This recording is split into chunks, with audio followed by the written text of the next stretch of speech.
నమస్తే, welcome to our channel. నేను మీ అనిల్. మనతో సీనియర్ జర్నలిస్ట్ భరద్వాజ సార్ అయితే ఉన్నారు. సార్ నమస్తే. సార్ నమస్తే. సార్, కమిడియన్ ఆలీ గారు తన ఒక ఫామ్ హౌస్ ఏదైతే అక్రమంగా కట్టారని అక్కడ గ్రామ కార్యదర్శి గారు అయితే మరి నోటీసులు అయితే అందించారు.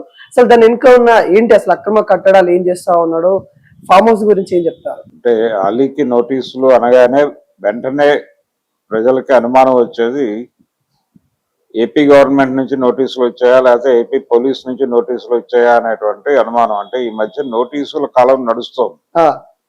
అంటే పౌసాని వీళ్ళందరికీ చూసాం మనం. వర్మ గారు, రామ్ గోపాల్ వర్మ గారికి నోటీసులు, పౌసాని కృష్ణమురళికి నోటీసులు, ఇలాగా.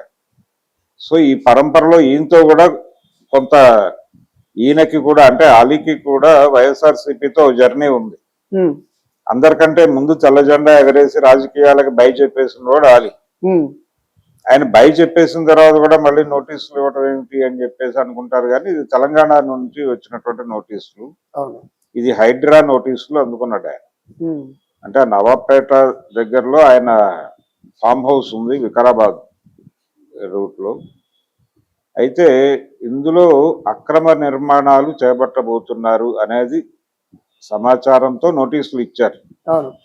నిజం తప్ప ఇంకా నిర్మాణాలు మొదలు కాల, ప్రారంభ దశలోనే అడ్డుకున్నారు.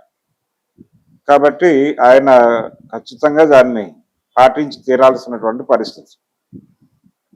ఇప్పటి వరకు ఆయన ఏదైనా కన్స్ట్రక్షన్ మొదలుపెట్టి ఉంటే ఆపేస్తాడు.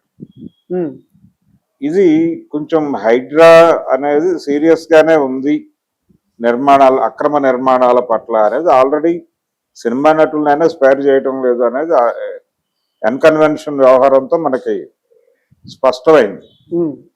అంటే ఆయన తన ప్రభుత్వానికి సంబంధించినటువంటి ఒక ప్రభుత్వం మీద ఒక నమ్మకాన్ని కలిగించటం అనేది కొంచెం హెరాయిక్ ఇమేజ్ తీసుకురావడానికి హైడ్రా ఉపయోగపడుతుంది అని రేవంత్ రెడ్డి గారు నమ్ముతున్నాడు.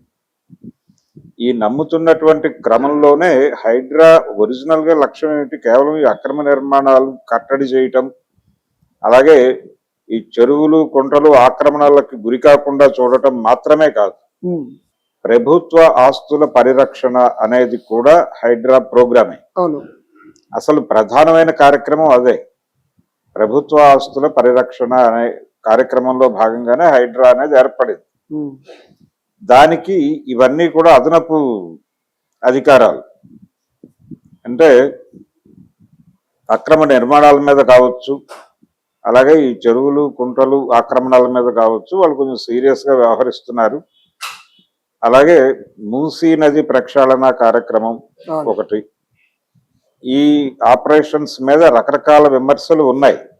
ఉన్నప్పటికీ ఇలాంటి చర్యలు చేసినప్పుడు మళ్ళీ ఒక అప్రిసియేషన్ వస్తుంది జనం నుంచి. ఇప్పుడు ఆలీ నిర్మాణాలు చేపట్టాడు అక్కడ, అదేదో చూసి చూడనట్టు వ్యవహరించడం కాకుండా నోటీసులు సర్వ్ చేసి మీరు ఇమ్మీడియట్ గా నిర్మాణాలు ఆపేయాలి, లేకపోతే ఫర్దర్ గా కూల్చివేతలకి గురవుతారు అని చెప్పడం. ఇది ప్రభుత్వం మీద ఒక గౌరవాన్ని పెంచేటువంటి చర్య. అంటే ఎవరిని స్పేర్ చేయటం లేదు అనే ఒక ఇమేజ్ కావాలంట. అందుకని అందులో భాగంగానే అలీకి నోటీసులు సర్వ్ అయినాయి. ఆయన కూడా ప్రభుత్వ వ్యతిరేక కార్యక్రమాలకి పాల్పడటమో లేకపోతే ఏదో పద్ధతిలో పర్మిషన్ తెచ్చుకుందామనో ప్రయత్నం చేస్తాడని నేనైతే అనుకోవడం లేదు. ఆయన గౌరవప్రదంగానే ప్రభుత్వ నిర్ణయానికి కట్టుబడి ఏ మేరకు నిర్మాణాలు వెళ్ళాలి అనేది వాళ్ళ గైడెన్స్ లోనే ఆ నిర్మాణాలను ఏం చేయాలి మొదలుపెట్టి ఉంటే, ఫామ్ హౌస్ లో నిర్మాణాలు ఆల్రెడీ ఉండుంటాయి, ఆ ఉన్నవి డిస్టర్బెన్స్ అయి ఉండకపోవచ్చు. ఇప్పుడు కొత్తగా చేపడుతున్నటువంటి నిర్మాణాల మీద సర్వ్ అయినటువంటి నోటీస్ గానే కనిపిస్తోంది. అందుకని ఆ యాక్టివిటీ అంటే వీళ్ళు ఎక్కడో ఏదో ఒక గవర్నమెంట్ దీనికి అప్లై చేసుకుని ఉంటారు. ఆ అప్లై చేసుకున్న దానిలో వైలేషన్స్ ఉన్నాయి అనేది వాళ్ళు గుర్తించి ఇవి నిర్మాణాలు జరిపితే మీకు మళ్ళీ మీరు కూల్చివేతలకి గురవుతారు, కాబట్టి మీరు ఆ నిర్మాణాలు చేపట్టకుండా అయిపోతే మంచిది అని చెప్పారు. వెంటనే ఆయన దానికి సంబంధించిన జాగ్రత్తలు తీసుకుంటాడు. కానీ నోటీసులు ఆలీ అనే ఆ రెండు పదాలు మాత్రం సెన్సేషనలైజ్ అయినాయి. ఆ సెన్సేషనలైజ్ అవటం, ప్రతి ఒక్కరు ఈ వార్తని చూసే ప్రయత్నం చేయటం, ఈ క్యూరియాసిటీ రేపటం వెనకాల ఆంధ్రప్రదేశ్ ప్రభుత్వం తాలూకా చొరవ ఉంది. దాన్ని గుర్తించాలి. అంటే వాళ్ళు వరుసగా నోటీసుల యుద్ధం జరుగుతోంది. ఏపీ నుంచి హైదరాబాద్ లో ఉన్న ఫిల్మ్ ఇండస్ట్రీకి, సెలబ్రిటీస్ కి. ఆ రోజున వైఎస్ఆర్సీపీకి అనుకూలంగా మాట్లాడినటువంటి సెలబ్రిటీస్ ఎవరిని కూడా వాళ్ళు ఉపేక్షించడం లేదు అనేది అర్థమవుతోంది. అయితే ఈ ప్రయాణంలో రేపు పొద్దున ఒకవేళ పార్టీ మారి ఇంకో పార్టీ అధికారంలోకి వస్తే వాళ్ళు వీళ్ళని పొగిడిన వాళ్ళ మీద దాడులు చేసేటువంటి ప్రమాదం కూడా కనిపిస్తోంది. అయితే ఆ గొడవ కాదు, ఇది వేరే భిన్నమైనటువంటి వ్యవహారం. అలీ నోటీసులు, తెలంగాణ ప్రభుత్వం తాలూకా వ్యవహారం, అక్రమ నిర్మాణాలకు సంబంధించిన హైడ్రా గొడవ ఇది. ఆ హైడ్రా గొడవని ఆయన సానుకూలంగానే పరిష్కరించుకోగలడు. ఈ అంశాలు ఎలా చూస్తారు సార్? ఏదైతే వైసీపీ సంబంధించిన సినిమా ఇండస్ట్రీలో ఉన్న వాళ్ళంతా దూరం అవుతా ఉన్నారు, జగన్ కి ఏమన్నా ఇబ్బంది అయ్యే ఛాన్సెస్ ఏమైనా కనబడుతుంది? ఇబ్బంది ఏముంది, వెళ్ళిపోయే వాళ్ళు వెళ్ళిపోతారు. ఇప్పుడు పార్టీ అధికారంలో లేదు అనగానే ఖచ్చితంగా కొంతమంది టర్న్ తీసుకుంటారు. దాన్ని అంగీకరించాలి, భరించాలి కూడా. అంటే రకరకాల కారణాలు ఉంటాయి. పర్సనల్ వ్యాపారపరమైనటువంటి సమస్యలు ఉంటాయి. అంటే గతంలో లాగా లేదు రాజకీయం. ఒకప్పుడు ఒక పార్టీ వాడు ఆ పార్టీ సిద్ధాంతాలకు దేనికో నమ్మి దానిలో ఉండేవాళ్ళు. వాళ్ళు పార్టీ మారటం అనేది అంత ఈజీగా జరిగేది కాదు. కానీ రాజకీయాలు వ్యాపారంగా మారిపోయినటువంటి ప్రపంచంలో మనం ఉన్నాం. అందుకని ఇప్పుడు ఇవి అనివార్యంగా జరుగుతాయి. అధికారం లేనప్పుడు దీనికి ఒక సరదా జోక్ చెప్పేవాడు ఆయన. అంటే అధికారం కోల్పోయిన తర్వాత ఆ పార్టీలోంచి ఎందుకు వచ్చేస్తారు బయటికి అంటే, ఉద్యోగం కోల్పోయిన తండ్రి మీద భారంగా ఉండటం కన్నా బయటకు వెళ్ళిపోవడం మంచిది కదా అని కొడుకులు అనుకుంటే దాన్ని ఎంత మానవీయంగా చూడాలో, అలాగే అధికారం కోల్పోయిన పార్టీలో ఉండి ఆ పార్టీకి భారంగా ఉండే కంటే బయటకు వెళ్ళిపోయి అధికారం ఉన్న పార్టీలో చేరిపోతున్నారు వీళ్ళందరూ, మంచిదే కదా, రేపు అధికారం వస్తే మళ్ళీ వచ్చేస్తారు కదా అని ఒక జోకు. అలా దాన్ని నిరూపిస్తున్నారు. అది ఈ యూటర్న్ రాజకీయాలు అనేది ఎవరి ప్రయోజనాలు వారివే. వారి రాజకీయ ప్రయోజనాలు కాదు, అక్కడ ఆర్థిక ప్రయోజనాలే. ఆర్థిక ప్రయోజనాల మేరకే ఈ పార్టీలు షిఫ్ట్ అవటం అనేది జరుగుతుంది. వాళ్ళు మాత్రమే కాదు, మీడియా సంస్థలు కూడా అలా యూటర్న్ తీసుకున్నటువంటి సందర్భాలు మనం చూసాం. అంటే ఒక రాజకీయ అభిప్రాయాలకు అనుకూలంగా వ్యవహరిస్తున్నటువంటి మీడియా సడన్ గా యూటర్న్ తీసుకుని ఇంకో రాజకీయ అభిప్రాయాన్ని తన ఎజెండాగా మాట్లాడటం చూసాం. అలా యూటర్న్ చేసుకుని సక్సెస్ అయిన మీడియా పర్సన్స్ కూడా చూసాం. ఇది వ్యాపారంగా రాజకీయాలు మారిపోయిన తర్వాత అనివార్యంగా జరిగేటువంటి గోలే. ఒకప్పుడు ఇలా లేదు, ఇప్పుడు ఎందుకు ఉంది అంటే 90కి ముందు రాజకీయాలు వేరు, 90 తర్వాత రాజకీయాలు వేరు.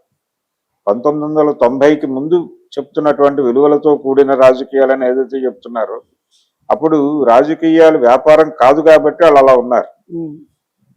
95 తర్వాత రాజకీయాలు వ్యాపారం కలిసి ప్రయాణం కాదు, అసలు కలిసే ఉన్నాయి. రాజకీయమే వ్యాపారంగా మారిపోయిన సందర్భంలో నష్టాలు వచ్చే చోట ఎందుకుంటాడు ఎవడైనా వ్యాపారం చేసేవాడు? లాభాలు ఎక్కడొస్తాయో అక్కడికి వెళ్ళిపోతాడు, అంతే. సార్, ఇందాక మీరు అన్నట్టే ఆలీ గారు ఎవరైతే తను కొంత ఆందోళన చెందుతా ఉన్నారు. ఎందుకంటే ఇందాక నోటీస్ అన్న పదవి ఎప్పుడైతే తను కూడా విన్నప్పుడు తెలంగాణ నుండి హైడ్రా నుండి వచ్చిన నోటీసు ఆయన కూడా భయపడుతుంది. వాళ్ళు కూడా వాళ్ళు పంపించారు. ఏంటంటే కొన్ని మాధ్యమాలలో కూటమి వాళ్ళే పంపించారు అనే దాన్ని ట్రోల్ చేస్తా ఉన్నారు. ఈ ఆందోళన ఎందుకు ఇంత కూటమి ఇంతగానో government YCP social media target చేస్తుందని అంటారు? అంటే అభిప్రాయాలు ప్రజల్లోకి సర్క్యులేట్ అయ్యేది వీళ్ళ ద్వారానే. అవునవును. అది వ్యతిరేక అభిప్రాయం కావచ్చు, అనుకూల అభిప్రాయం కావచ్చు, అభిప్రాయం పంపయ్యేది సెలబ్రిటీస్ ద్వారానే. కాబట్టి వీళ్ళ మీద కేంద్రీకరణ పెట్టారు వాళ్ళు. ఇప్పుడు రామ్ గోపాల్ వర్మ కూటమి నాయకత్వము, ఇప్పుడు ప్రభుత్వ నాయకత్వం వహిస్తున్నటువంటి చంద్రబాబు గారిని, పవన్ కళ్యాణ్ ని, అలాగే లోకేష్ ని రెడిక్యూల్ చేస్తూ, అపహాస్యం చేస్తూ, అపహాస్యంగా చిత్రీకరిస్తూ ఆయన సినిమా తీశాడు. సినిమా తీయటం వేరు, సినిమా సెన్సార్ అయిపోయింది. సెన్సార్డ్ సినిమా మీద మీ క్రిటిసిజం ఏమిటి అనేది రేపు లీగల్ ఫైట్ ఎలాగూ చేస్తారు కోర్టులో. అయితే దానికి భిన్నంగా ఈయన ఆ ప్రీ రిలీజ్ ఈవెంట్స్ లో మాట్లాడిన మాటలు, ఉమ్, అలాగే ఈయన ఆ సినిమాని సపోర్ట్ చేసుకుంటూ చేసిన ట్వీట్లు, ఉమ్, అలాగే ఆయన సెన్సార్ చేయకుండా ఓటీటీలో ప్రదర్శించినటువంటి పవన్ కళ్యాణ్ అనే సినిమా, ఉమ్, ఇవి ఆధారంగా ఆయన మీద ఇప్పుడు కేసు నడిపే ప్రయత్నం జరుగుతోంది. ఓకే. ఇలా ఇదే పద్ధతిలో తెలుగుదేశం వైపు నుంచి కూడా సినిమాలు వచ్చాయి ఉమ్, జగన్ ని టార్గెట్ చేస్తూ. రాజధాని ఫైల్స్ అనే సినిమా వచ్చింది, వివేకం అనేటువంటి ఒక సినిమా. వివేకం అనేది అది సెన్సార్ కాలేదు, అది త్రూ సోషల్ మీడియా పంపు చేశారు. ఓకే. కానీ సెన్సార్ అయిన సినిమా రాజధాని ఫైల్స్ థియేటర్లో రిలీజ్ అయింది. అది ఉమ్, ఆ సినిమాలో జగనే నేరుగా గొడ్డలు తీసుకుని ఒక హత్య చేసినట్టుగా సన్నివేశం ఉంది. ఉమ్, అంటే జగన్ స్వతహాగా హంతక స్వభావం కలిగినటువంటి వ్యక్తి అని మీరు సినిమాలో ఎస్టాబ్లిష్ చేశారు. ఉమ్, ఆ క్యారెక్టర్ పేరు వేరే కావచ్చు, గగన్ ఇంకేదో పెట్టారు, కానీ అది చూడగానే జగన్ అనేది అర్థం అవుతుంది. అర్థమవుతుంది. కాబట్టి మీరు ప్రజలకి ఒక వ్యక్తి గురించి నెగిటివ్ ఒపీనియన్ కన్వే చేశారు కదా. జగన్ గెలుచుంటే వీళ్ళకి నోటీసులు ఇచ్చేవాడా అనేది. ఉమ్, ఇప్పుడు ఆ సినిమాలో నటించినటువంటి ఆర్టిస్టులకి, అవును. ఆ సినిమాకి స్క్రిప్ట్ డిజైన్ చేసిన వాళ్ళకి, అలాగే ఆ సినిమా తీసినటువంటి ప్రొడ్యూసర్కి, వీళ్ళందరికీ నోటీసులు సర్వ్ అయి ఉండేవి కదా. ఉమ్, ఉమ్, ఇప్పుడు మాత్రమే కాదు, రేపు నెక్స్ట్ ఎలక్షన్స్ కి మళ్ళీ సినిమా వార్ ఉంటుంది.